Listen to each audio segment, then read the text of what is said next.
பா செம்ம வெயிலாக இருக்குது முடியல. ஊர்லதான் அப்படி அநியாயம். கோயில் எங்கே இருக்குன்னு கேட்டால் காட்டுக்குள்ளே கூப்பிட்டு போகிறாங்க.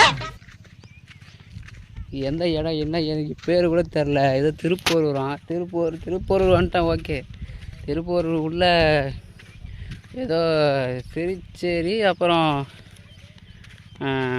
சின்ன எருமாடாம் ஊர் பேர். சின்ன எருமாடு பெரிய எருமாடுன்னுறாங்க.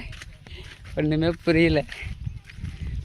போட்டு பிதுக்குறாங்கப்பா. செம்ம வெயிலாகுது முடியல. நான் காரு வந்து ஒரு கிலோமீட்டருக்கு முன்னாடியே நாங்கள் நிப்பாட்டிடுவோம்.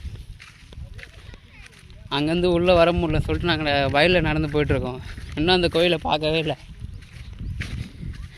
1 கிலோமீட்டர் நடந்து போயிட்டுருக்கேன். இன்னும் எவ்வளோ தூரம் போகணுன்னு தெரில. மூச்சு வாங்குது. வயலில் நடக்க விட்டாங்க பாருங்கள். எவ்வளோ எல்லாம் காஞ்சி போய் கிடக்குது. வயல்லாம் காஞ்சி போய் கருவாடாக கிடக்குது. சுற்று வட்டாரத்தில் ஃபுல்லாக வெறும் முள் செடியாக தான் கிடக்குது. முடியல, டயர்டாக இருக்கு.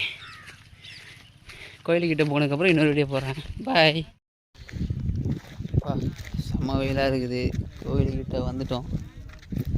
இங்கே பாருங்கள், மாலெல்லாமே இது தெரியுதா? நான் எடுத்துகிட்டு வந்த காரு ஓம்னி கார். அவங்க என்கிட்ட சாவி வாங்கிட்டு அவங்க எப்படியோ உள்ளே கரடு முறையான பாதையில் தூக்கிட்டு வந்துட்டுக்கிறாங்க. போகும்போது நான் எடுத்துகிட்டு போனோம். நடந்தே வந்துட்டோம் கோயிலுக்கிட்ட. இந்த கோயில் இங்கே தான் இருக்குது. கோயில் எல்லாம் ஃபுல்லாக கழுவி குளிப்பாட்டி கொங்கு மூட்டைலாம் வைக்க போகிறாங்க. ஏதோ குழந்தைக்கு மொட்டை அடிக்க போகிறாங்களாம். மொட்டை வச்சு இங்கேயே காதில் தூக்கி ஏதோ ஊசியை சொல்ல போகிறாங்களாம். காது குத்த போகிறாங்களாம். ஃபுல்லாக எல்லா சாமியும் குளிப்பாட்டுறாங்க.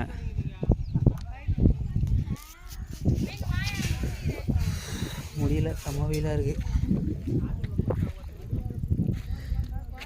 தெரியுதா? நல்லா மாடு மேலே கொக்கு உக்காஞ்சிருக்குது. நாரையா கொக்கான்னு தெரில, உக்காஞ்சிட்ருக்கு. சரி, ஓகே, பாய்.